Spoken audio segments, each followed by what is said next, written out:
Oh, yeah. Welcome in, everybody. Thank you so much for joining me here on Cream of the Crop of Fantasy Hockey podcast presented by Apples and Ginos. You come for the apples, you stay for the Ginos. You know how we do. That's how we get from A to B. I'm your host, Blake Creamer. Please follow me over on Twitter/X at Blake Creamer AG. And while you're at it, Apples and Ginos has a Discord and we have a YouTube channel. So Discord link is in the description. YouTube, just go to YouTube and search Apples and Ginos if you want to see this ugly mug. All right, because we're doing stuff over there and that's fine. But that's not why you're here. You are here for the straight goods, and I've got a great guest here today. It's my boy, my brother in fantasy, TJ Branson from the Five Hole Fantasy Hockey Podcast. TJ, thank you so much for joining us today, my man. Thanks for having me, man. It's probably the best thing you can do in Hartford, Connecticut. So I'm happy to be here. Yeah, he's joining us from the bowels of Hartford, Connecticut, in a hotel. He's already raided the mini fridge, buddy. What kind of charges have you racked up so far? Oh, none. Shit, I don't know if I can say this on air, but the airplane provided most of it. So cheers. God, oh, that's I'm not very say nice. what airline I'm on air. Yeah, I mean that looks like apple juice to me anyway, so that's fine. Yeah, exactly. I call it duty free. Duty free. It's all good. Okay, that's nice. Okay, buddy. Well, how have you been? It feels like it's been a minute. Obviously, I had you on the pod halfway through, and you were on the pod with Josh here, but obviously we missed you this year in the fantasy podcast circle here. But the good news is you guys are back. Oh man, you got stuff in the hopper. I'm stoked. So first off, maybe just tell me a little bit about how your fantasy seasons went this year, right? Talk to me about maybe some of your wins, some of the lessons you learned, maybe. Well, I think the biggest lesson is quantity over quality. This is something that just keeps on finding its way back. And it said it feels like a minute since I've been doing it. It has been a minute since I've been doing it. Didn't have time for the pod, didn't have time for a lot of leagues. So I let a lot of things go to the wayside, which sucks for, my records and, great for my opponents. I'm sure of it. But like you said, we're back this year. I've been diving headfirst back into fantasy. I'm working on the website, got lots of fun tools for you guys coming. I've already got 4 interviews for the Dynasty series, which is going to be great. I've had, Scott Wheeler from The Athletic on the show. I talked to Will Scouch, Hadi Kalakash, and Stephen Ellis. So I've had 4. I got Mitch Brown coming yet, Tony Ferrara lined up, and Sebastian High coming out. So over the next few weeks, we're going to be doing a lot of prospect content, which is going to be great. We have a Keeper League mailbag planned pretty soon. So if you guys got keeper questions, feel free to send them at us in the Fantasy Hockey Discord, at us on Twitter at FHF Hockey. Yep, got that right. Nice. But like you said, we're ready to be back. Yeah. It's been a while since I've even said our Twitter handle. It's X now. So that's how long it's been. What the hell? We're still calling it X. I thought this would fade away, but no, we're leaning in now. So that's fine. Your Dynasty series, that's something I look forward to every year, man. This is going to be really good. And to be honest, it's kind of where I get a lot of my, my knowledge, right? Me too. Yeah. Like I've got a couple interviews with some guys, but I just think that's really valuable content. And Dynasty is something that I'm trying to get a little better at. That's definitely a gap in my fantasy game, and by design, right? It's just something where I'm like, I can't do it all, and there's so much information on these prospects out there. I have to kind of, divert my energy here. But what are some of the things so far, just even in your Dynasty series, that you've kind of picked up from talking to these legends? Oh, the Dynasty series is it's my favorite segment, I guess, that we do too, because all I have to do is write 14 questions and I'm done with the Dynasty series. These experts that we're having on are doing all the heavy lifting, and it's great. We picked the brains of Will Scouch just most recently, Hadi Kalakash. I think I did both those. I don't even know what day it is. I did those on Saturday. Talked to Scott Wheeler, and these guys, I don't even know if they're looking at notes. They are just so entrenched in 2024. They know it. And every time you're like, well, tell me about, Carter Yukemchuk. And they're like, oh, how much time you got? Yeah. Well, not infinite, but cliff notes would be good. And the stuff that these guys are dropping is great. and they all understand that we're coming from like a fantasy hockey perspective. So, Hadi especially, he works for Dauber Prospect, so he gets it. He knows what we're looking for, and that one was a really valuable one. Um, and I'm also asking these guys about like who they think is going to be in the running for the Calder. So trying to tie like redraft folks into it as well. Yep. But yeah, I don't do a ton of research on like I try to get familiar with like the first round, but the depth that these guys are in, they're talking about like Luke Misa and like all these guys that are outside the first round, and I'm like, man, thank God I'm doing these interviews because now I know a lot more. And I've been dropping them like live, not live, but like right after to the patrons. But for anybody that's looking for these in the 5-hole feed, you're not going to see them for 2 weeks. I think I'm going to start dropping them mid-June here, so they'll be out there. But there's a lot of really good stuff, and yeah, I think so far like Scouch has been the. I don't know if I learned the most from Scouch, and I always look forward to Mitch Brown. Like, I don't want to say I have favorites, but like there are guys who just they fit my jive a little bit better, and Scouch is up there. So I had a lot of fun with him. Hebe's per 60 and GB's per 60 is going to hit the mainstream. The ether. It's out there. Yeah, that's going to be a stat this year. So I love that, buddy. Yeah, something, and we're digressing here a little bit, but something I'm trying to do, especially in the off season here, and just in my own sort of development in fantasy hockey, is learn the other aspects of the game, right? Like not just the rate stats and kind of predicting fantasy stuff, but like actual hockey too. What's happening? Like someone who I love, and I'm going to have him on the show here a little bit later, but like Corey Schneider, who does all3zones.com and tracks the micro stats. And plus I just had Jack Hahn on the show here. And yeah, I love that one. That was a good one. Stuff like that. I mean, to me personally, I think that will only help you as a fantasy manager, but just, I'm the type of guy that likes to really understand why, and I think you are the same way, like just going down a rabbit hole but having these experts here, right? Like again, write a few questions and let them talk and just be like, yeah, wow. Okay. That's excellent. So yeah, that's what I'm looking to do here. Yeah, thanks. Really. Thank you very much for your service. So yeah, I'm looking to do more stuff like that this off season too, but yeah, I can't wait for that Dynasty series to drop, you legend. All right.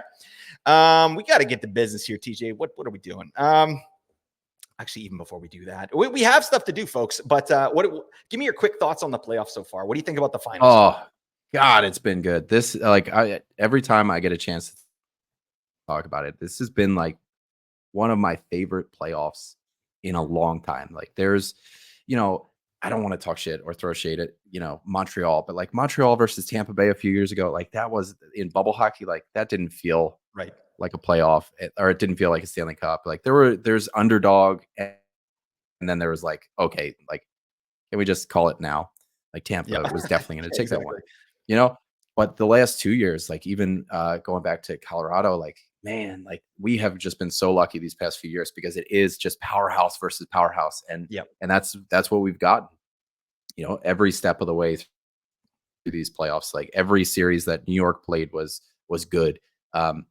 The Panthers maybe had the hardest route to the Stanley Cup. They played Boston, and Tampa as well. Like that's a hard road to traverse. And every single series has just been great. And I'm really looking forward to how this is going to go. One thing that I have my little aviation lifestyle now, it's a 6-hour flight between Edmonton and Florida. So jet lag is going to play a big part into it. And I even went as far as to like look at what kind of aircraft these teams have. And I think Edmonton's got a comfier airplane. So maybe they have a little slight edge, which will be good because I'll take Bobrovsky over Skinner any day. That's what we call inside information right there, folks. The Panthers have a 737-200, and it's not their plane. So I doubt that it's like customized inside. So they're looking at 16 first class seats, which probably goes to like power play 1 and 2. And then you got your third and fourth liners back in fucking coach, And then, there's team tier, Edmonton. right? Yeah, exactly. Yeah. McDavid's probably flying the plane. We don't know what's going on there. But yeah, No, buddy, yeah. I'm so with you, man. Like it's weird how defensive these playoffs have been too. Like goal scoring is down, but it doesn't feel like that. Like it's Yeah. just as exciting. Like they're all nail biters, a lot of 1-goal games. I've really been enjoying it. I mean, and I'm happy to see Edmonton there. I really am. Like not Yeah. because of Canada's team or anything like that, because I don't really go for that, but I'm just happy to see the best player in the world in the Stanley Cup Finals. Like it's Yep. long overdue. And, we're going to talk about some of these guys here and who are playing really well. But, the team around McDavid seems like, they have just as good a chance as anybody to take this trophy home this year. So, yeah, I'm excited, man. It's going to be a good time. But all right, let's talk. Ready. Let's talk about the playoff performers, my man. Also, so in today's episode, TJ and I we're gonna look at some strong playoff performances and try and extrapolate what that means going into next year's fantasy season. So basically, are these performances real? And, where should we draft these stallions, right? And plus, we got some mailbag questions too. We're going to do that, all right? When you got TJ on the show, you got to get mailbag questions in there. That's how we do. All right, you ready, TJ? You ready for some fun? Ready, Fred? All right, buddy. Let's do it. Cool. First guy I want to talk about, how about Evan Bouchard? Oh man, this is I remember the first time I ever heard about Evan Bouchard, and I knew about Evan Bouchard, but the first time I heard people talking about him was your podcast. Was the Five-Hole Boys, back in the day when we had Tyson Barrie there, and we're like, yeah, I think I like Evan Bouchard this year. Yeah, if he could just get that power play one, bang, I mean, things would be lights out. And then, of course, Tyson Barrie takes the power play one for the whole season or whatever, and this guy, dinks along for 40 points or whatever he did. Well, obviously, when this guy left, Tyson Barrie, Bouchard just went nuclear, and he hasn't stopped since. And boy, these playoffs, just another example of what an elite D-man this guy is. Like 27 points in 18 games for him. He's still crushing on the power play. Like last year, he led the playoffs in power play points, and he was they were exited after the second round or whatever it was. So this year, yeah, he's got 12 power play points. He's still doing the thing. He's upped his shots. I mean, talk to me a little bit about Evan Bouchard. Like, how do you like your boy here in the playoffs? Because one thing I wanted to do while we go over these players as well is again just remind people what their Yahoo ADP was. And Evan Bouchard, his ADP was 71 ADP on Yahoo. And what the hell? I mean, he was a point per game defenseman in the season, and look what he's doing now. How do you like your boy, TJ? Worth every penny of 71 ADP. And he's going to wind up being drafted inside, I think, the top 5 D. And I think that's exactly where he deserves to be. I mean, it's not where guys like Tyson Barrie kind of fit that like Keith Yandel, Shane Gostisbehere, Tony DeAngelo, like power play merchant Specialist. vibe. Like, yeah, specialist. That's a much nicer way to put it. Bouchard's not that guy. And we see it in the playoffs here where like Dallas held them to so few power plays and power play opportunities, and Bouchard's still pushing every single point down Ottinger's throat. Like he's been really good. I think he deserves to be inside that top 5. It's the discount is gone. There's no discount coming next year, but I still think Bouchard's going to be somebody that at least like carries their weight. He's not going to drag you down from an ADP standpoint. You're not going to be overpaying, of course, unless you're paying, first round prices or anything. We've been there with Cale Makar 2 years ago. Yeah, there you go. I've been down that road. I don't want to go down that road again, guys. So let's not do it. But yeah, I think this is a guy that's going to be worth every penny. He's going to be, man. See guys like Adam Fox that are later on the docket. I think did a little bit, throughout the course of the season and the playoffs, did a little disservice to themselves by way of ADP next year. So I wonder if he's going to wind up, hopping these kind of guys. And I could see that very well happening. Edmonton is not going to not be a powerhouse next year. Yep. And Bouchard's not going to not be on the power play. So this is a guy whose role in the system is very safe, and production should be just as safe. So I think if he's a keeper guy, you're keeping him because you're not going to get him back. Yeah, you have to. I mean, he's 24, right? And if you're in a salary cap league, my God, he's still got one more year at 3.9. I mean, that's the best 3.9 you can spend in the NHL. Like this guy, like he's for real. Like that's one thing that these last 2 playoffs have really shown me, and obviously his last regular season here. But I dug in just on the playoffs here. Like he's first overall amongst D-men in shots and goal per 60, first, right? And I did like a 100. This is at 5-on-5, so 175 minutes 5-on-5. He's first overall. He's also first overall in individual scoring chances 4/60, which is like that's what you want, right? And he's actually like at 5-on-5. I dug in on some of his his on ice rate stats as well. Like he's 6th overall in Corsi for percentage amongst D-men, and he's first overall in goals for percentage. Like he's just doing everything, right? When he's out there, he's tilting the ice. This guy's a freaking unit. So yeah, and like you said, he's not going anywhere. McDavid's good. They're all locked up for next year. So I don't see why we can't expect this. And I think that people probably will overpay for Bouchard, and it's not going to kill you. It's not going to be a whiff. You know what I mean? Like I think we're looking at minimum 70 points, right? Yeah. For Bouchard. I got some more numbers hit me for you. So just percentile ranks amongst all NHL players. He was 77th percentile for goals, 98th percentile for assists, 97th percentile for power play points, 92 for shots on goals. If plus minus is your thing, he was 96th percentile.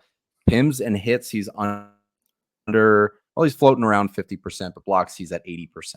So he's multi-cat, and he's going to get you all the points that you need. So this is a guy that no matter what format you're in, he's giving you every single bit of value. Yep, absolutely. And if you were in on Evan Bouchard this season in fantasy, you were loving life because he finished well above his 71 ADP. And I think he could, probably smash like a 30 ADP next year as well. Like this guy's great. He's a multi-cat beauty. Shout out to Evan Bouchard. All right. What about Zach Hyman? That's another player I want to talk about that obviously had a great season here. Zach Hyman in the regular season, 77 points in 80 games. So yeah, less points than he did last year, when Edmonton was popping off on the power play, but 54 goals for Jaime. What are you doing, my man? Plus, like just on the season, not the postseason, but on the season, just ludicrous numbers like scoring chances. Like he was one of the league leaders in scoring chances for his individual scoring chances 4/60 on the year, 5th. He was 5th best in the entire league. And just a freaking unit for sure. And that, he was rewarded with a bunch of goals. So that has continued into the playoffs. Like this guy, 18 points in 18 games, and that includes 14 goals. Like he's just doing the thing, right? Like it's not just as simple. Like a lot of people are always like, oh, you put me on a line with McDavid and Nuge and I can score 5 goals. You're like, no, you can't. All right. Like this guy, he does that so well. Like he's one of the best at his position and what his role is in the league, in my opinion. Like this guy's just nuts.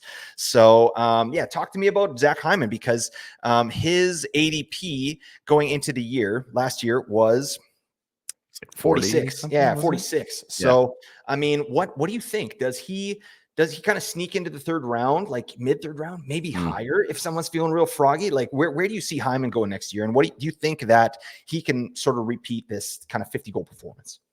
Well, I'm definitely going to get there. I want to tie in something we were talking about before, because I think there's going to be guys out there, GMs, fantasy GMs that are saying like, well, his shooting percentage went up. It's 18.6 this year. That's not really him. He's done that once before.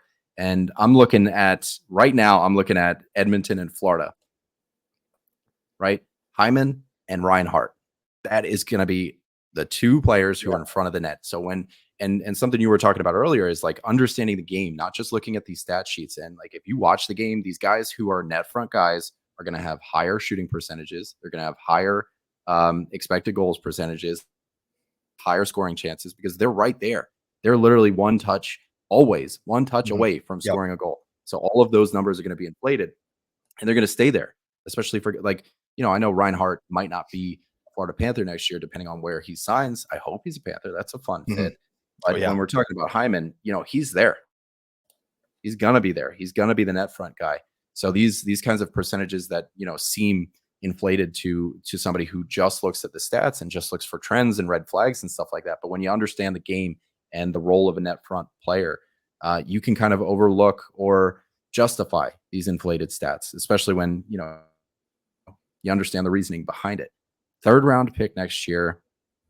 I mean, for him to bump his ADP just 12, not even 10 spots, if we're talking 12-team leagues, I think he's there.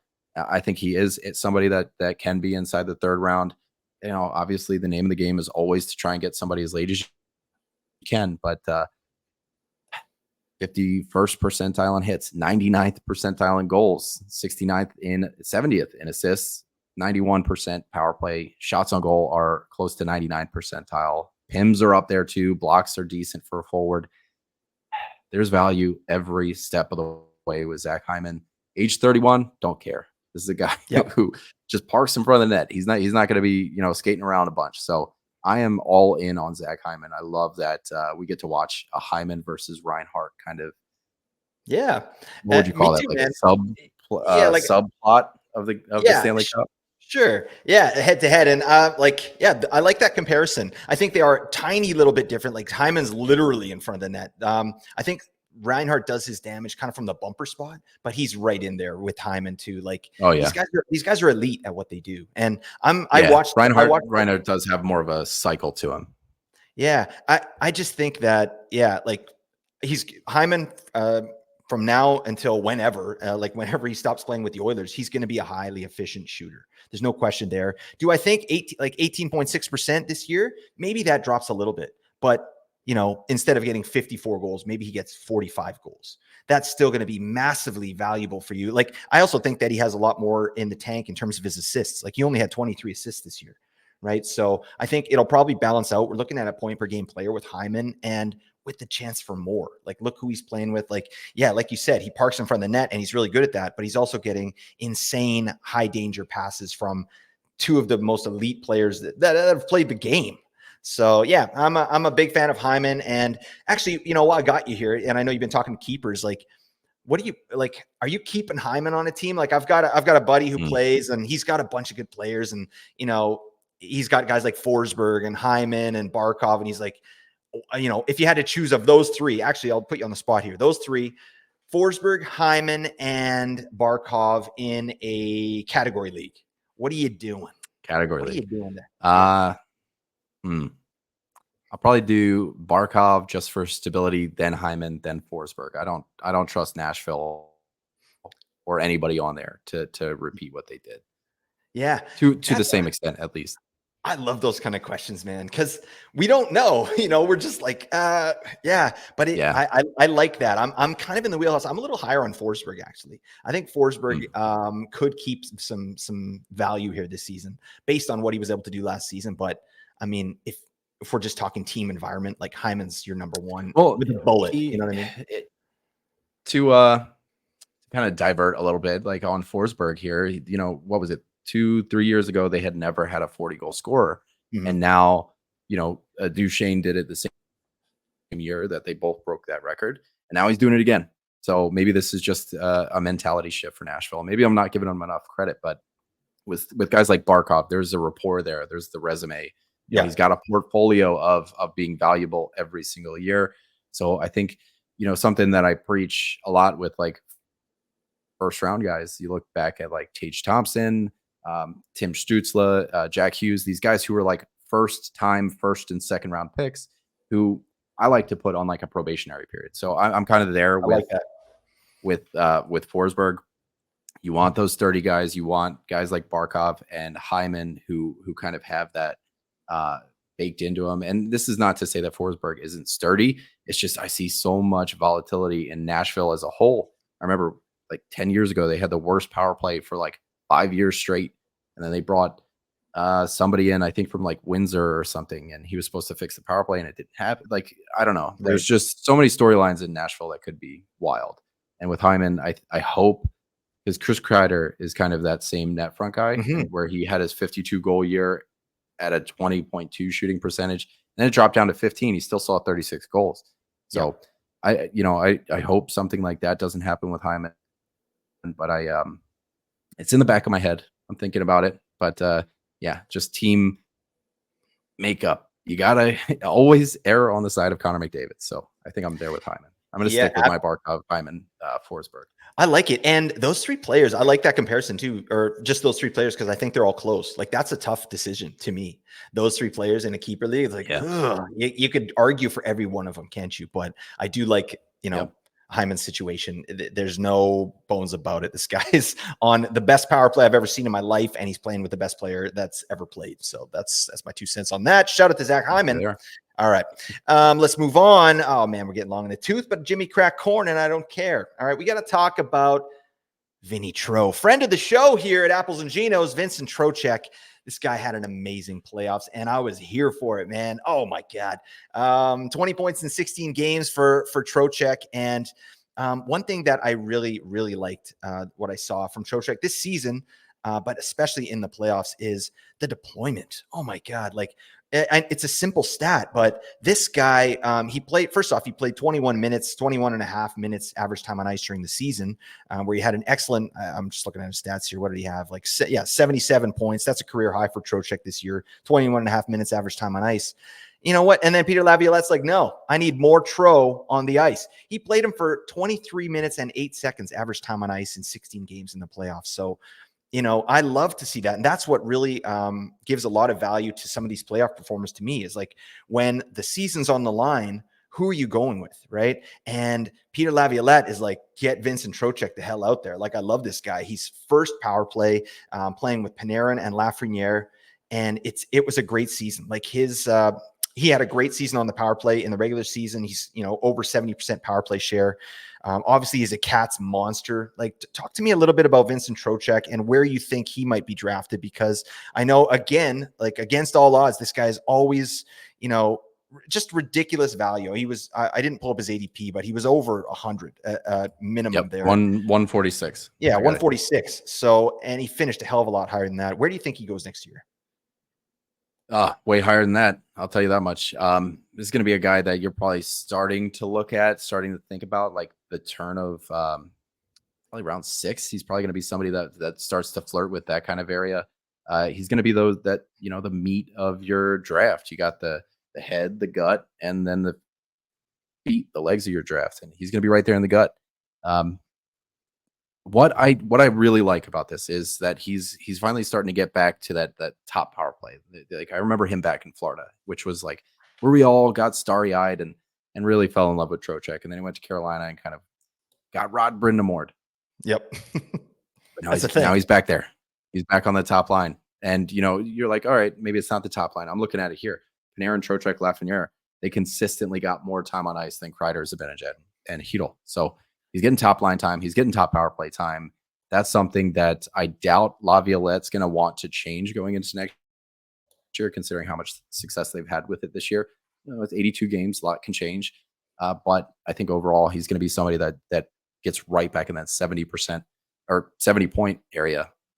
And I had him here on our player cards on the 5-hole site. His percentile chart is like a circle. Like, he is doing everything. Like 86th percentile in goals, 94th in assists, 93rd in power play, shots on goal, 91st. Like, his lowest percentile is blocks, and he's 70%. He's doing everything. Everything. This is stellar fantasy own, a stellar player to have. I'm a big fan. I still think he's going to be underrated. Like, obviously his ADP is going to get steamed up, that's for sure. But I bet, Trocheck in the 6th round, that seems, I don't know. Like, I bet he could go even earlier than that, at least in terms of his value. Like, at 6th round, I'm like, okay, this is mega value for Trocheck. If he goes any later than that, my God, like, it's just a perennially underrated guy. This season is not going to help that for sure. But you look at too, like, something I like to look at with fantasy hockey is these coaching changes, right? And the big difference, like, this guy is clearly Laviolette's guy, whereas Gerard Gallant, like, he played Trocheck and trusted him in a lot of situations, but Laviolette came in and gave him another 2 minutes. Boom, gave him a hell of a lot more power play time. Boom, this guy crushed on the power play. He's like the Sam Reinhart there on the New York power play to me. He popped for 11 power play goals. Like, he's just good to go, and he's 30. And he's got an amazing contract. They're into him for 4 more years. I think nothing's really going to change for Trocheck here. So I'm excited about this player. And that does bring me to the next player here, Alexis Lafreniere, who I've talked to a lot of people about. Obviously, Lafreniere has had an amazing playoffs here. He's had a coming out party this year. So 57 points in 82 games. That's excellent. Most of that at even strength, right? He had 51 points at even strength. Right? Only 6 power play points for Lafreniere. So that's a really nice place to be, right? I love these guys that are able to perform and have amazing production at 5-on-5. because what happens if they get on the power play, right? Then we're looking at boom, it just add another Yeah. 20 points there. That's excellent. The problem with Lafreniere is he's not going to get that power play. I don't see a scenario, at least next year, where Lafreniere gets on that power play, right? And the same thing happened in the playoffs here, right? He was obviously looking really good. He had some amazing highlight reel goals, 14 points in 16 games. But again, a 26% power play share in the playoffs, right? Average time on ice, 16:41. That's good, right? But that's not something I want to bank on really in fantasy unless it's at value. And I think that his performance here in the playoffs is gonna drive him up the boards to a point where I'm not really into it. And so I don't know. Tell me what you think about Lafreniere just as a player, and does he have a chance on power play one there in New York? No chance on power play one. You look at the lineup there: Kreider, Trocheck, Panarin, Zibanejad, Fox. There's nothing. I could see an argument, like, depending on what happens with Wenberg. I'm not sure if he's signed through next year, but Wenberg is what gave Trocheck the opportunity to get up to power play one, at least with any stability, because you had a guy for those face-offs down there. And I just don't see an avenue outside of injury that gets Lafreniere onto the top power play with any like real confidence. What I will say in his defense is he was drafted one round, like a round and a half after Trocheck. And I think he's going to be one of those guys where, out of everybody we've talked about today, who could provide like crazy good value when it comes to draft day, because I wonder, just with how loud this Stanley Cup's going to be, I wonder how much that stays in people's minds. Like the Alexis Lafreniere revenge tour that he absolutely had this playoffs, and he put up 57 points last year. 6 of them were power play points. So this is not a guy that needs the power play. Of course, it's going to help him if he can get it, but this is a guy who's still putting up like bottom of the roster, solid stats when it comes to the guys that you're kind of like flipping in and out. And I think he's done well for his ADP. I could probably put him in like that Trocheck where he was last year range. So like maybe he did 1 round worth of I don't want to put that, like, he did 1 round better for his ADP. I think he'll probably be in that like 145 range. So if somebody like that can continue this kind of a revenge tour, he's absolutely gonna be a good return on investment on draft day. Yeah, definitely. To me, like if he's available around 130, 140, like that's a dunk.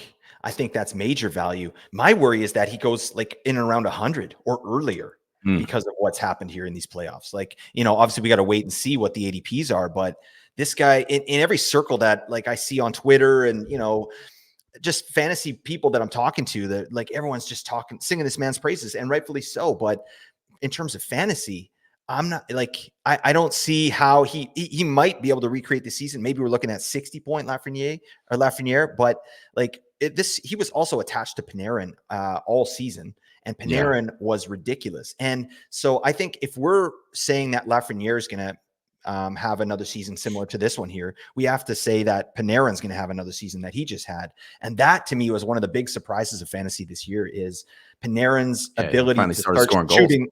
Yeah, to start shooting the puck. It was insane. Like that's not something that Panarin was known for. And all of a sudden, Panarin comes out here, like on the season, he was 26th overall in shots on goal per 60. Artemi Panarin, I never would have called that at the beginning of the year. That's not his MO, what he was doing. So, and obviously Trocheck and Lafreniere were a part of that. And, that unit worked really well, but is it repeatable? I don't know. That gets risky bisky for me. So I'll probably be out on Lafreniere, but I would love, I think if there's an injury in the New York lineup, he's the next man up, right? And then we could be seeing blast off time, like 70-point Lafreniere. I could see actually happening, but unless he gets that power play, I think we're probably looking at something similar here.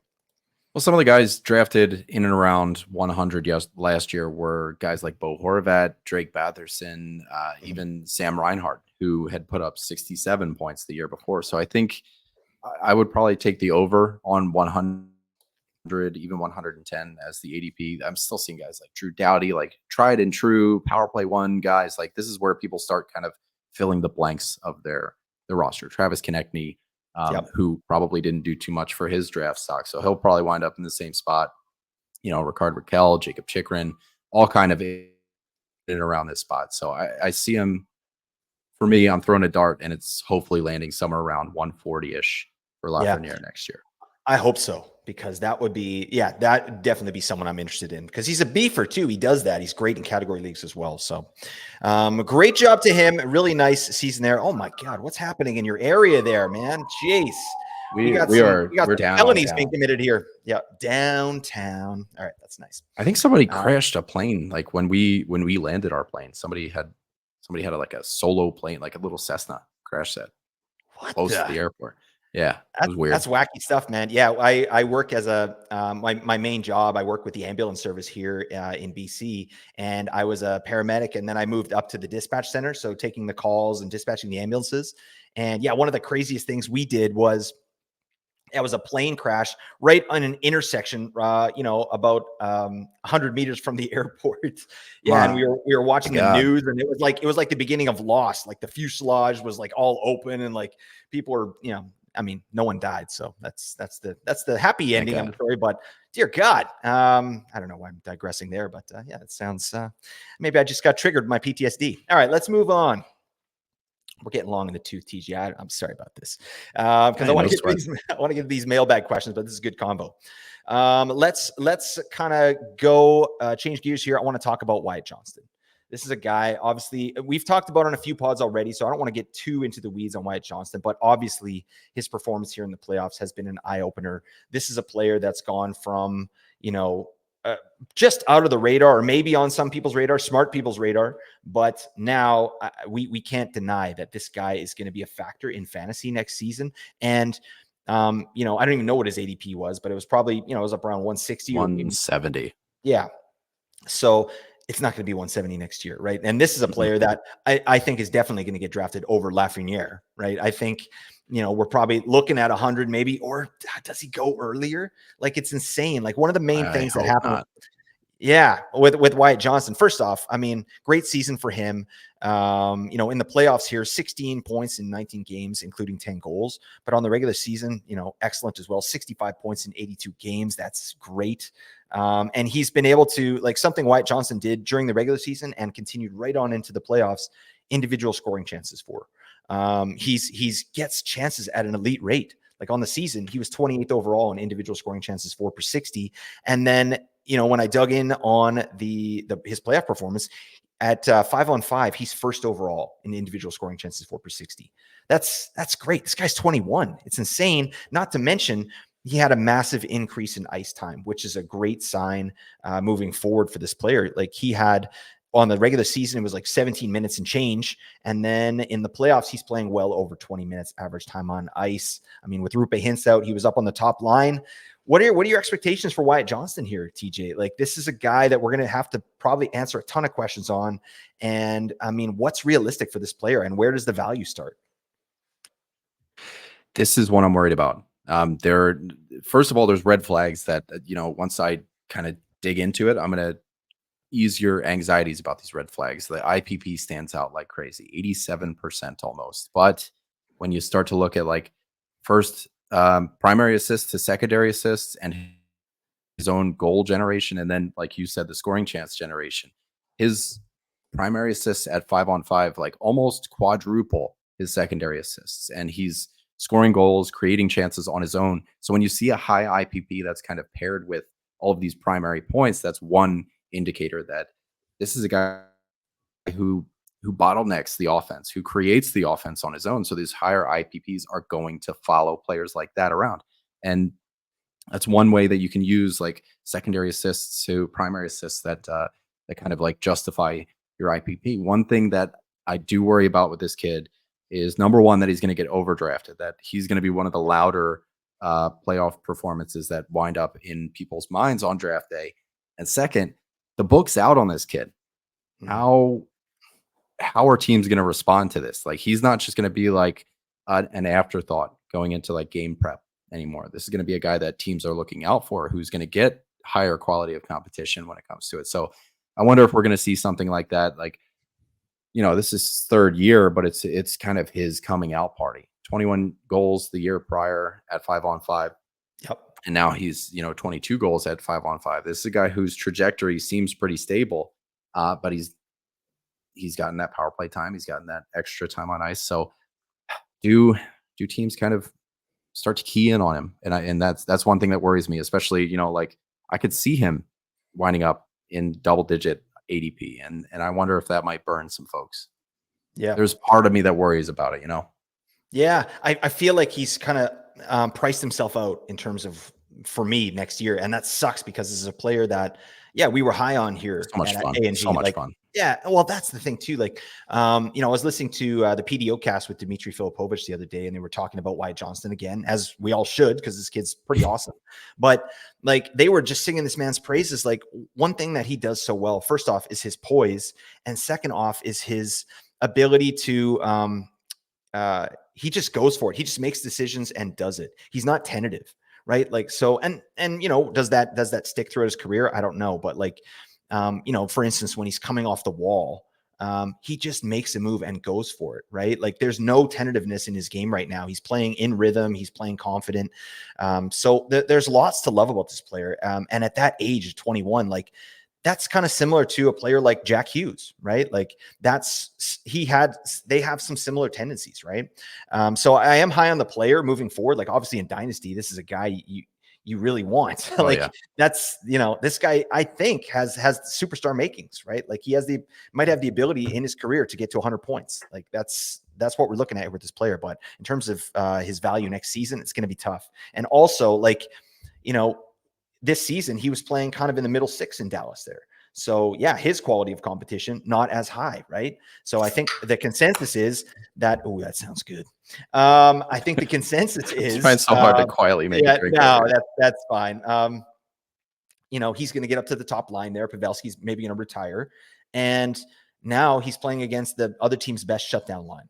So, how is that going to affect? Yeah. Like, he's a young kid. Like, I think might be a little plateau, and then he goes up again, right? So I'm tempering expectations next season. I think he's going to get priced out, but this is a beauty player and one I'm pretty excited about. So we'll see if he can buck all that and just pop. Like, I think, a really exciting season for Wyatt Johnston next year would be like 80 points. I think if he could do that, oh my God. But I just don't, I think we might see a season similar to this, right? Like another 65-point season, but who knows? I think the sky's the limit for that kid. So there you go. Shout out to Wyatt Johnston. All right. I want to do some rapid fires here because I want to get into these mailbags too. I promised the people we talk about their questions. All right. You can blame me. I'm steering you off track. I'm keeping it off. I blame myself. All right. Now, I have a problem. It's called verbal diarrhea. All right. Any chance I get to say diarrhea on the podcast, I do it. Sorry. It's just good radio. I don't blame you. Yeah. No one, everyone enjoys that visual. All right. Let's move on. Gustav Forsling and Carter Verhaeghe, two players with Florida Panthers that I think have really upped their stock. Forsling more than Verhaeghe. Obviously, we were all like loving Verhaeghe this year, and he delivered. Like, his ADP was 53. I'm talking Carter Verhaeghe. But Gustav Forsling, he's been a darling for the Florida Panthers this year. Certainly with his defensive play, like, he's been lights out. Probably the best defensive defenseman in the playoffs. Like, he's been great in terms of his goal suppression, all that stuff. But he's also put up some pretty damn reasonable offensive numbers. Like, on the season, it wasn't really the case. Like, he got, sorry, I'm just clicking through here. Yeah, he got 39 points in 79 games. I think there was a little bit of a letdown with Gustav Forsling this year because Montour was injured to start the season. And I think the consensus was, hey, Forsling's going to get power play 1. Let's go. This is going to be great. And no, they gave it to Oliver Ekman-Larsson, just tooted in all of our faces.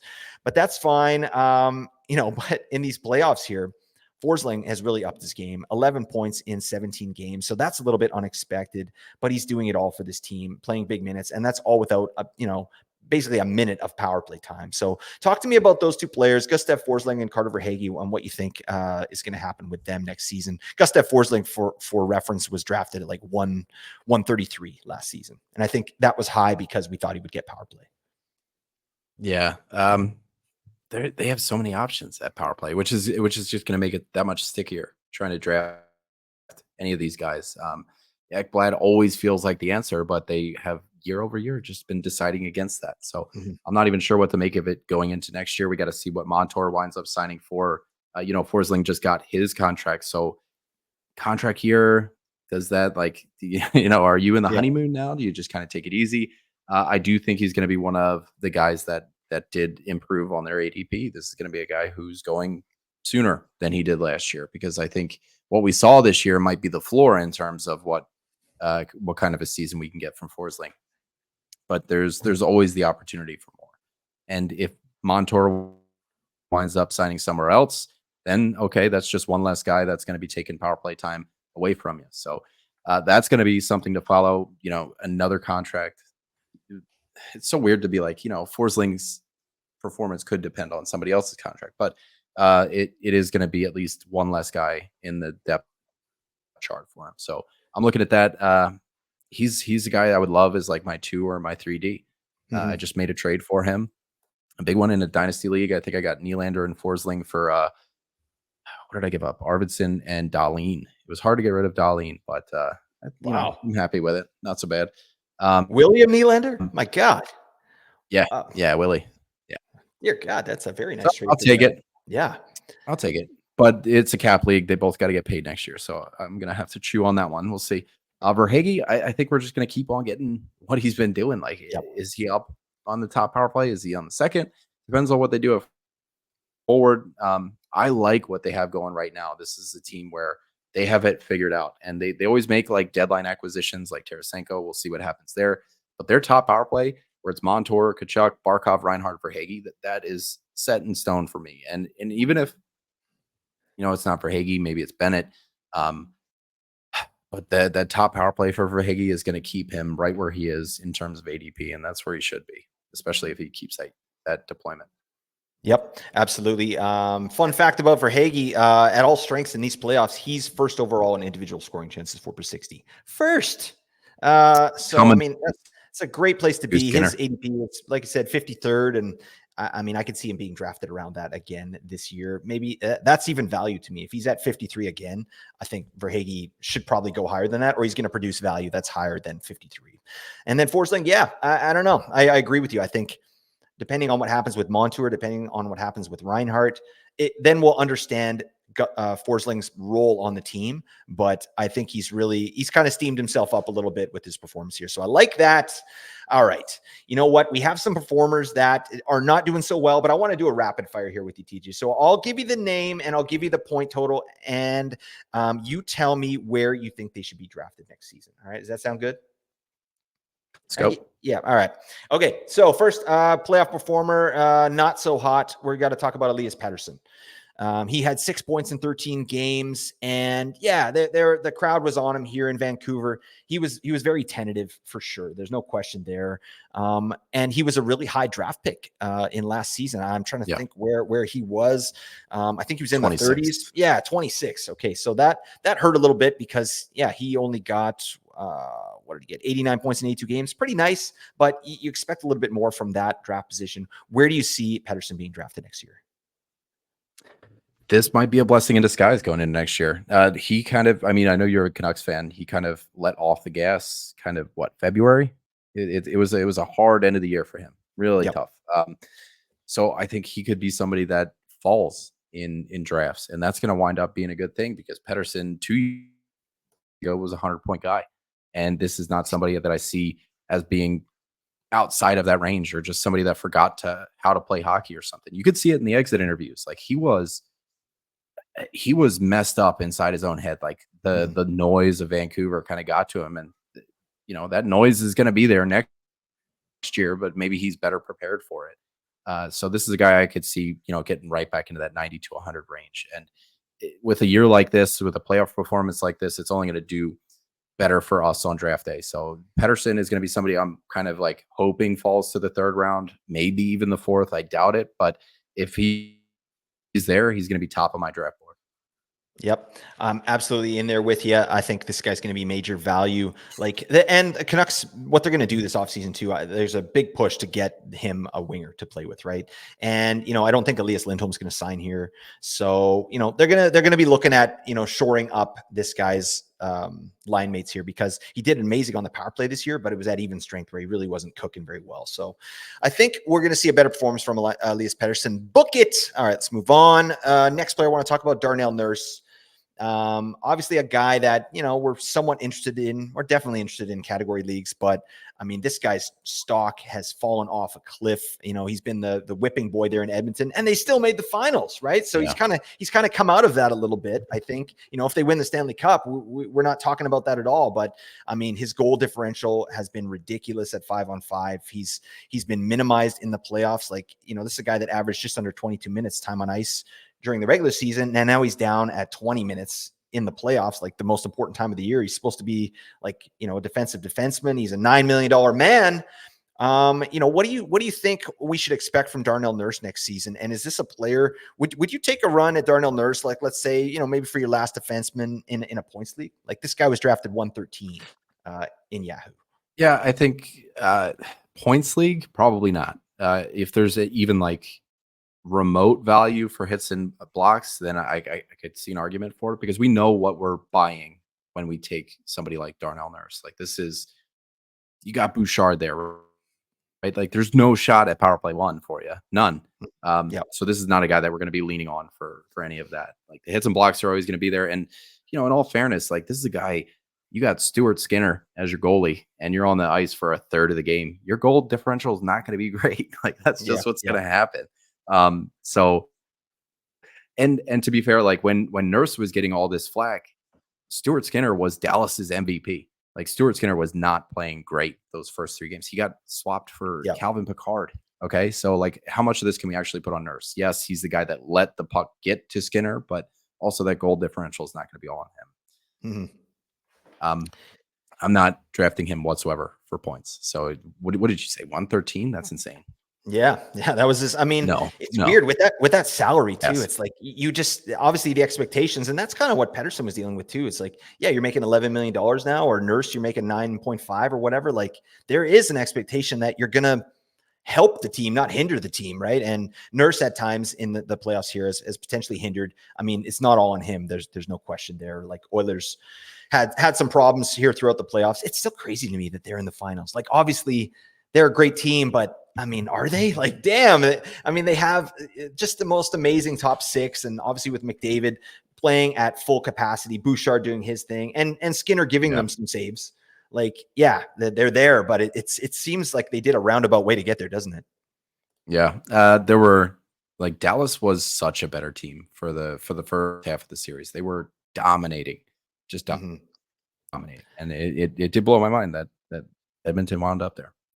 Yeah, McDavid show. That's what it is. He's incredible, man. That goal last night was stupid. I mean, that's in a deciding game, and he dangles 3 guys. Like, what do you do with that? Heiskanen too. Dangling Heiskanen like that. Come on. Just a freak. All right. We're not going to sing that man's praises anymore.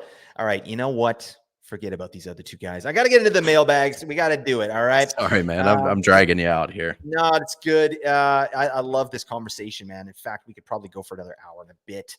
But, got to another whiskey. I'm all right. Oh, sweet. Well, can I have some? Can I have some? Oh, God, I don't have any. I'm drinking a bubbly over here. It's literally soda water. This is terrible. Okay, let's move on. All right, mailbag time. 3 a.m. I'm going to hate myself tomorrow. No, you'll be fine, right? You'll be carb loaded. You'll be ready to go. Okay, so we're going to the mailbag. We're going to the Discord first here, Apples and Ginos Discord, and I got some questions here. I want to get your thoughts on TJ first. This question comes from T. Brad. All right. T. Brad, he says, I'm curious, how do you feel about Svechnikov versus Jake Gensel in a keeper/banger league? I feel I should keep Svech as he's younger and likes to throw his weight around a lot. He also takes a lot of PIMs, which is fantastic. What would you do in this situation, and what metrics made you decide this? What do you think? Svech or Gensel? These are 2 players that, to me, like, I feel like Gensel is Svechnikov's ceiling, and that's where he's going to wind up. Like, the goals are going to be there, the shots, a little bit of hits. He's throwing his weight around, like you said. For me, the metric I'm looking at is age and team. We don't know where Gensel's at, so for me right now, it's Svech. If Gensel winds up staying, we can see what happens there and how confident you are in the depth chart. But for me, I think Svech still has more to give. He needs some continuity, and that doesn't really go with Rod Brindamore so else. But yeah, for me, it's Fetch because I think the ceiling's still there. Yep, I would have to agree as well. And I love Gensel, right? And we got another question about Gensel here coming up, but I just think, yeah, if it's a keeper, like Svech is only 24, right? And yeah, he's been getting the Rod Brindamore treatment, which is fine, but eventually it's gonna pick up here. Like Svechnikov on the season, his ice time was down. Like last year in 2022-23, he was up at 1803 average time on ice. Last year, he averaged 1658. He's going the wrong way. Oh God, I hate that. But he was coming off injury again. He had injuries throughout the season. Like this guy does have a few issues there. But yeah, I like the metrics too. Like last season aside, this is the guy that usually shows out in shots to goal per 60, individual scoring chances 4 per 60, as we like. Plus, he's a beefer. All right. He beefs out of his mind a little bit better than Gensel does as well. So obviously you're in a bangers league. I think it's a no-brainer. You got to keep Svech, but he could piss you off. Let's put a disclaimer there. All right, let's move on. We got to talk the next question here. Schmug. All right. He says, my question also involves Gensel, keeper points league, and trying to nail down the last 2 spots. He's keeping Connor Bedard, Cale Makar, and Quinn Hughes. Nice. And he has to decide in his last keeper between Jake Gensel, Sam the Sex Panther Reinhart, Braden Point, and Josh Morrissey. Of those 4 players in a keeper points league, which way are you leaning, TJ? Are we picking 2? He says he's trying to nail down the last 2 spots. I think. Let's see. Okay. Let's do both. Yeah. Just in case, right? Like 1 and 2, right? Damn, that is tough. I think I want to go Reinhardt. Hopefully your keeper deadline happens after July 1st, so you can see where Reinhardt winds up. Yes. I think it's going to be easy Reinhardt number 1 for me if he's back in Florida. And then I got Braden Point number 2. Nice.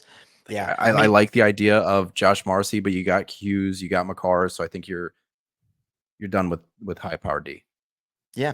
Yeah. I like that. And to me, these 4 players are pretty equal. Like they're pretty comparable, right? None of, like they all have business in this conversation. I think, for me, if I'm taking one, I'm probably keeping Gensel. But that again, like you said, we need to know where that player is going, right? And I'm just like, to me, this is just a tried and true player, right? And what he was able to do, I do think he is going to sign in Carolina for the record.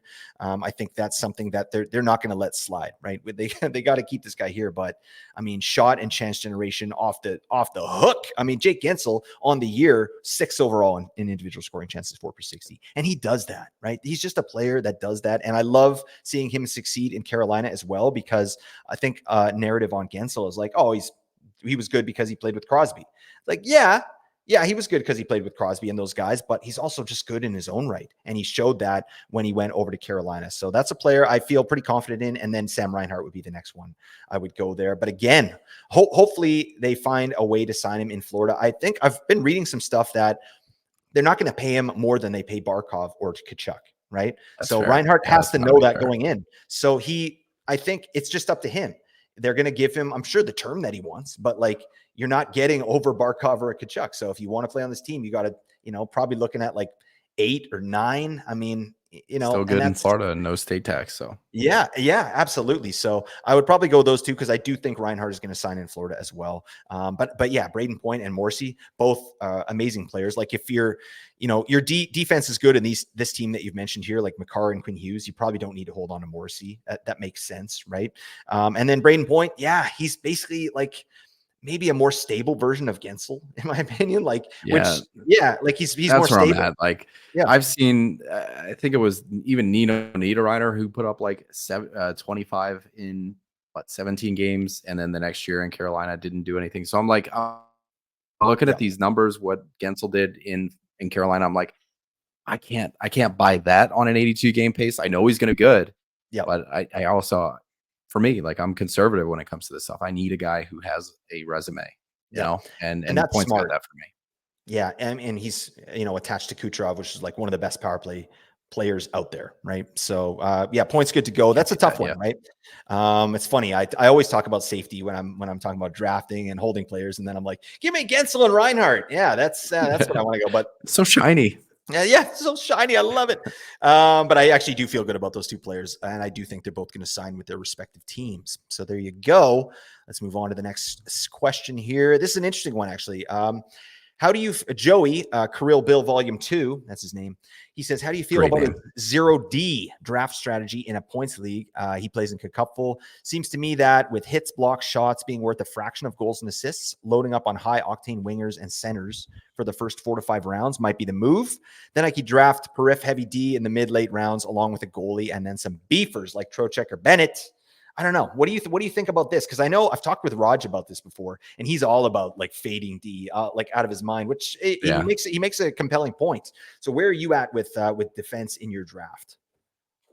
I don't have this as like 0D because round 4 or 5, 5 especially. That's where I target my first D most times. That seems like a pretty good strategy to go for. I'm familiar with the cupful scoring, and I know they, the D is going to be hard to come by, but the D that are going to be the most valuable are going to be the guys that are putting up those points, and they're not going to be around if you go like the more you fade D, the worse you're going to be off at D. So I think it's going to be important to get at least 1, maybe 2 studs before you hit round 10. That's what I would say. Yeah, absolutely. Let's while you're doing that, I'm going to look up like D that went in like rounds 5 and 6 last year. Yeah, take a look. Yeah, because to me, so I'm kind of the mind of I like to go value over replacement. And, I know the conversations that have been had about Makar and Yossi and all these guys going in the first round. And I'm here for that talk, but I'm also, I think, a little bit higher on defense than some of the consensus. Like, to me, Cale Makar, that could be a late first round guy for me. I would feel comfortable taking Makar there.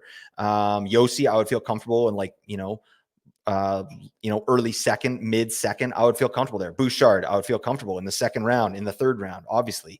So to me, if you're going to go 0D, it would basically mean like you didn't get any of those studs. And if you don't get any of those like top 3 or 4 or 5 guys, then I would wait till like 5 or 6. Like there's so many guys like Zach Werenski. I mean, Heiskanen, even like there's players that you can get down the line that are going to give you decent value. But the problem is, like, if you really fade D, like I did, especially in Cupful, you end up with guys like Luke Hughes, which is like, it was a fine pick, but there's no ceiling there, right? The best you can hope for is like 50 points or whatever. Or you end up getting a guy off waivers like Thomas Harley or something who had a nice stretch, but overall on the season, it wasn't like, a smashing performance, right? So I like to lock that up, like you said, like get a stud, or 2. Yeah. Like I've done that in a couple leagues and I had decent success with it. I'm not advocating it, but of my first 3 picks, I picked 2 like high-end defensemen. And I was like, okay, like let's go for a ride. Let's see what's up. And I'm talking high end, right? like Roman Yossi and like Rasmus Dahlin or something like that. Yeah.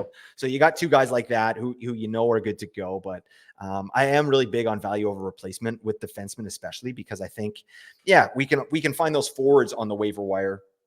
Maybe like that can do something. Or the guys like Wyatt Johnston.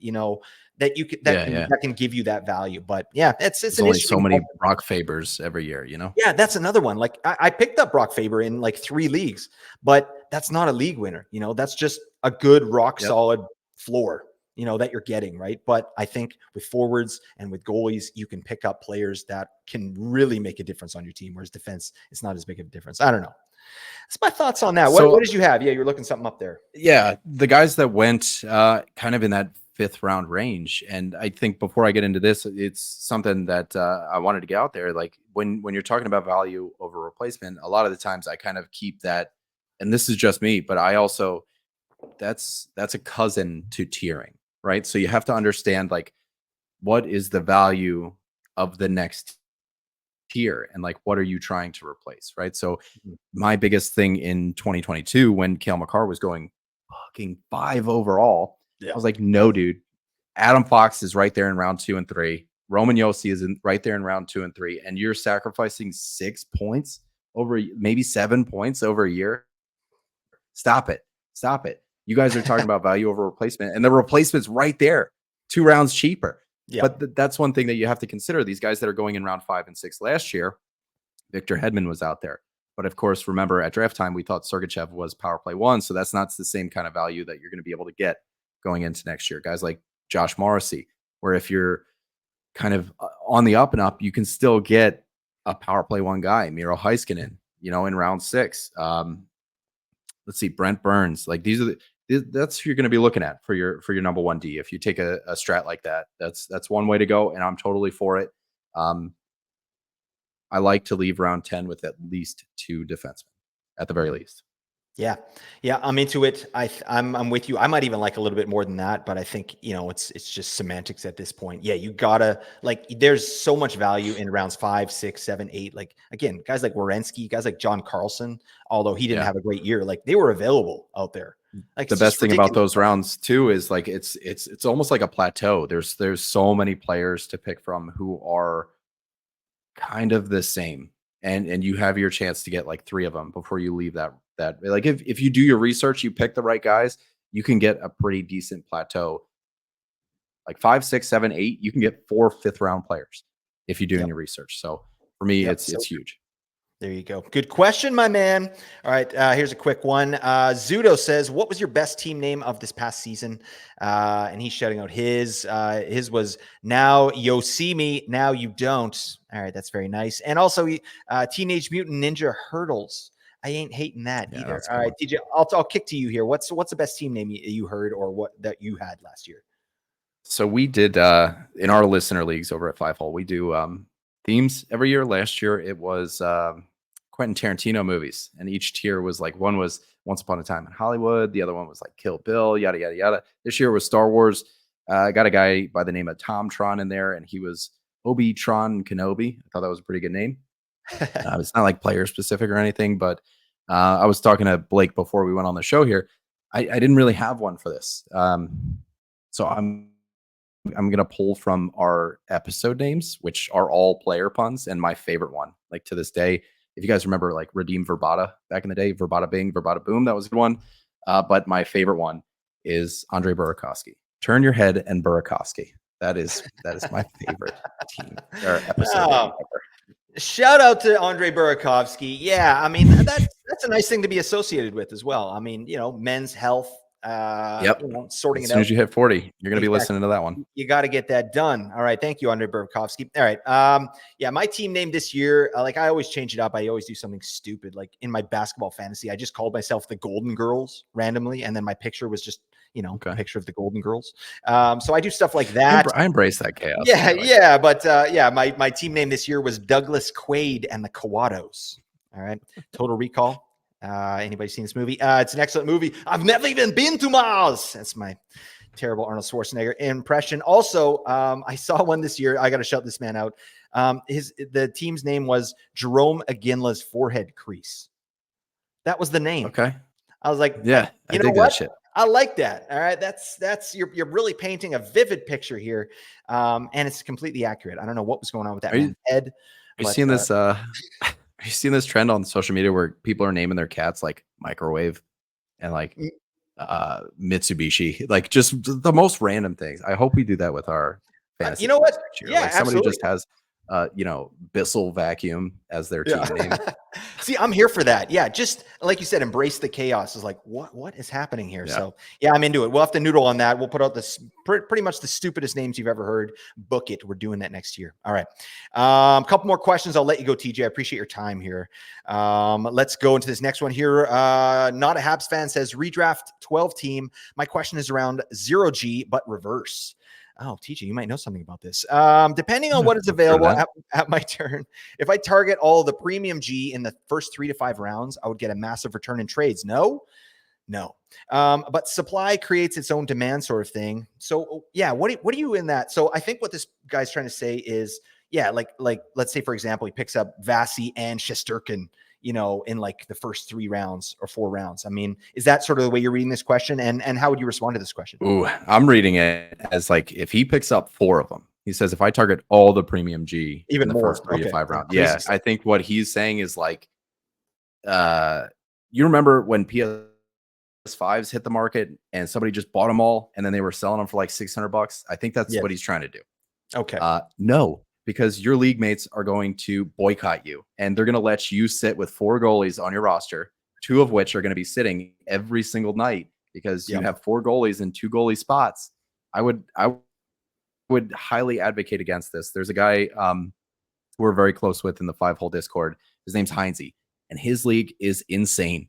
I think there's like 60 keepers and like 40 of them are goalies. People are insane with goalies. There's this guy last year keeping 6 goalies. He was keeping like Devin Levi, like just crazy goalies, because his thing was, oh, I'll just trade him to you guys because you have to.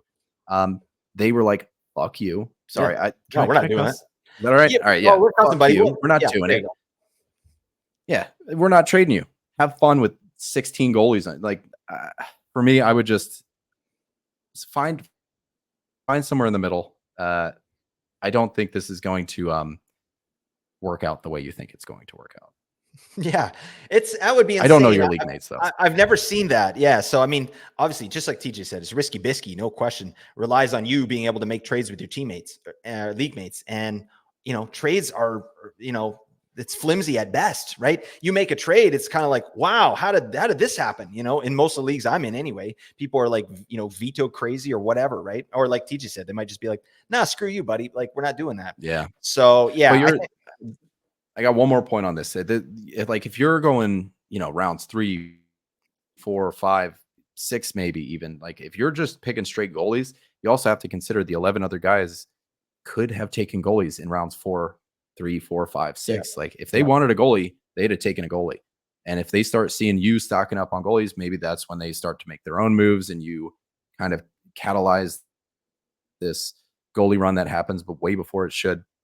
But I don't see a way where you use a 4th round draft pick on a goalie and then get 4th round value via trade, especially when everybody else in your team could have drafted the guy you're trying to trade in round 3 or 4, depending on where you land in the draft. Like I would say don't do it. Yeah, it sounds novel what this guy's trying to do, but and I get it in practicality, right? Yeah, like it's just not, the idea, sure, but it's not going to work. I mean, feel free to try it out. Maybe do that on a free Yahoo league and just see what happens. My brother tried this. He tried this. It was like 6 years ago. We were doing a mock draft, and he was like, "Well, what if I draft all the goalies?" And we said exactly this. We were like, He was also drunk as hell. It was on Labor Day or something. He's like, "I'm going to draft all the goalies." He took like Braden Holtby round 1. Like, all right, bud, have fun. Why? Yeah, thank you for your mock draft. Yeah, just get him. Make sure he prepays into the league the league fee, and you're good to go. You can draft all the goalies you want, my man. All right, I'm going to do one more question because we got to get out of here. But I think I've picked one here. So Shokunin says in the upcoming draft, and this kind of ties into what we talked about here, TJ. Who are the must-own prospects in dynasty leagues? Sorry, this isn't the question I wanted, but I'm asking it anyway. Damn it, I read the wrong question. But in the upcoming draft, who are the must-own prospects in dynasty leagues? I'm going to throw to you because of what you have done already with your dynasty series. Yeah, and then I'll ask another question. No, I'll do some spoilers for the dynasty series, but you should definitely check it out. They have so much more depth than what I'm going to be able to give you here. But the guys that I would be targeting very highly, obviously Celebrini is going to be number 1, but you're not going to get him unless you have 1 overall. The guys behind that I would really start looking at, Zane Parekh is somebody that has been exceptionally exciting every time I talk to him. He's like this offensive defenseman. If he winds up in Seattle, to me, that's huge because Seattle doesn't have they have like a Lucas Dragicevic, which could be awesome for them. But if he gets drafted to Seattle, he automatically goes to number 1 in their depth chart. So Zane Parekh there.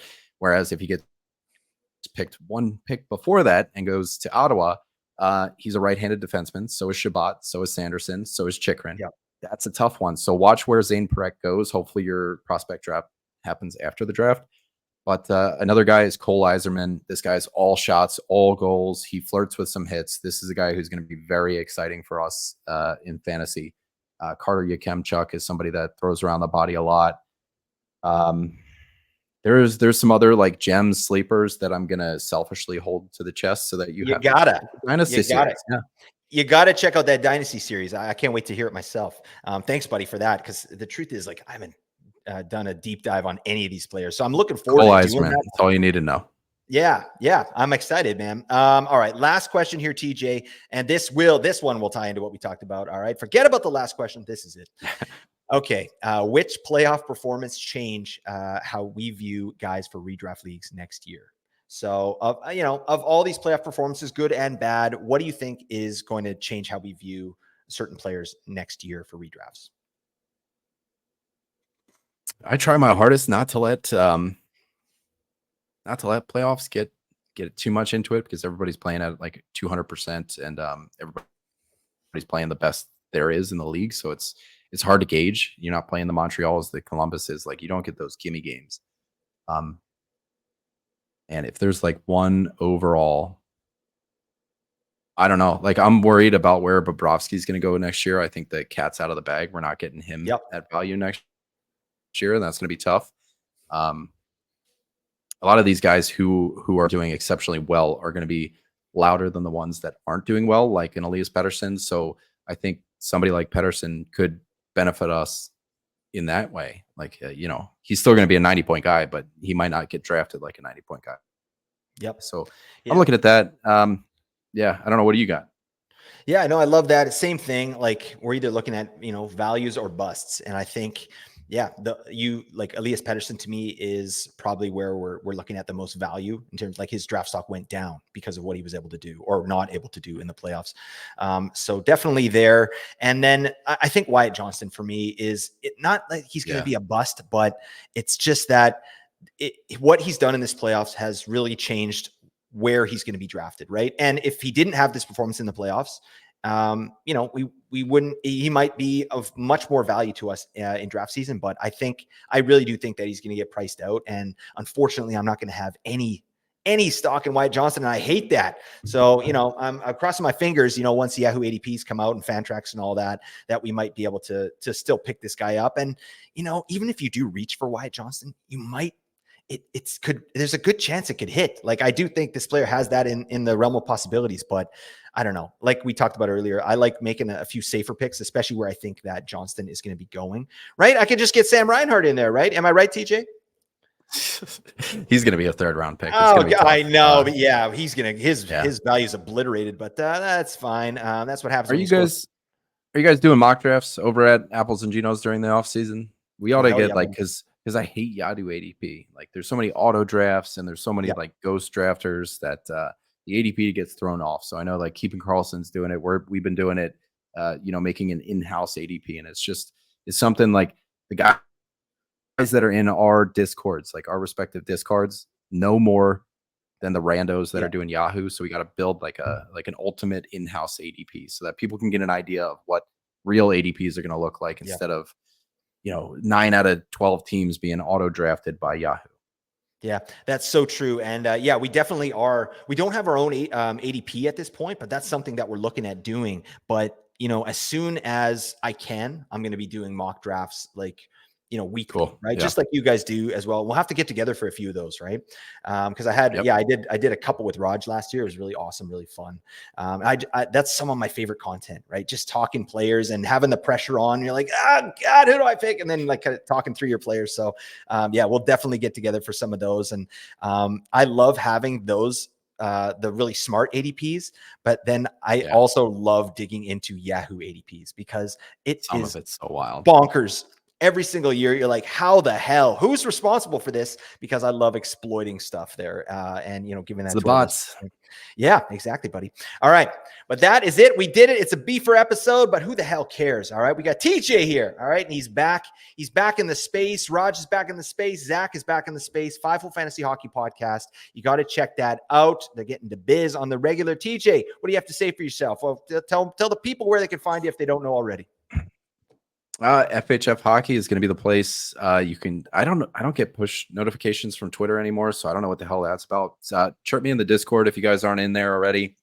Fiveful Fantasy Hockey Discord, and check out the site. I'm building stuff every day. I got some exciting tools coming this off season. I'm thinking about a draft tool, some trade analyzers, and I'm hoping like I can figure out a way to automate projections using some sort of expected goals formula. I don't know. I got way too much going on in my brain. It's hard to get out. But check out the site. Some exciting stuff coming there.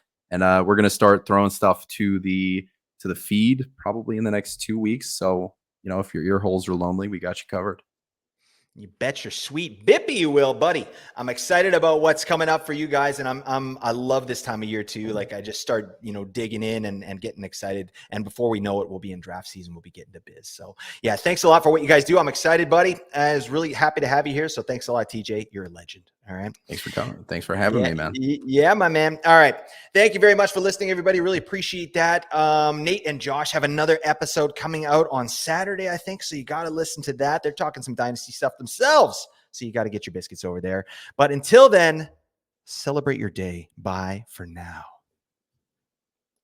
Bye. Bye.